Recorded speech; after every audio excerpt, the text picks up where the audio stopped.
दिनांक 12 जुलै 2025 रोजी पहाटे 5 वाजण्याच्या सुमारास भुईस जिल्हा सातारा पोलीस ठाणे हद्दीत एक धक्कादायक घटना घडली. सराफ व्यावसायिक आणि त्याच्या साथीदारावर 8 ते 10 जणांच्या टोळक्याने हल्ला करत त्याच्या वाहनातून 20 लाख रुपयांची रोख रक्कम जबरदस्तीने लुटून नेली. आरोपी लुटीनंतर सांगलीच्या दिशेने फरार झाले. या घटनेची माहिती सातारा कंट्रोल रूमकडून सांगली कंट्रोल रूमला मिळताच तात्काळ वरिष्ठ अधिकाऱ्यांना सूचित करण्यात आलं.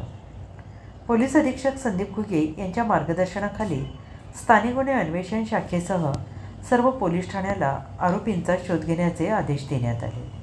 पोलीस निरीक्षक सतीश शिंदे, स्थानिक गुन्हे अन्वेषण शाखा यांनी तात्काळ पथके तयार करून पोलीस तपास सुरू केला. दरम्यान भुईस पोलिसांचे पथक फिर्यादीचे मित्र आरोपींचा पाठलागात असताना त्यांना माहिती मिळाली की योग्यवाडी परिसरातून आरोपींच्या कारचा अपघात झाला असून आरोपी डोंगरवाटेने फरार झाले आहेत. पोलीस हेड कॉन्स्टेबल उदय साबू आणि पोलीस हेड कॉन्स्टेबल सागर टिंगरे यांच्या नेतृत्वाखाली पथकाने घटनास्थळी धाव घेतली. परिसरात सर्च ऑपरेशन सुरू केले.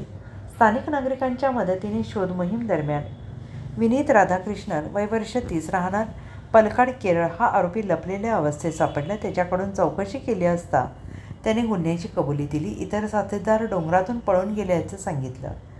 पोलिसांनी त्याची वैद्यकीय तपासणी करून भुईंज पोलिसांच्या ताब्यात दिलं असून गुन्ह्यात वापरलेली मोटार कार देखील जप्त करण्यात आली आहे.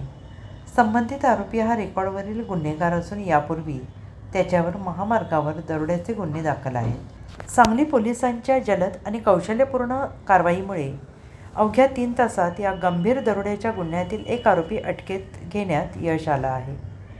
उर्वरित आरोपींचा शोध पोलीस करत असून तपास भुईस पोलीस ठाणे सातारा हे करत आहे.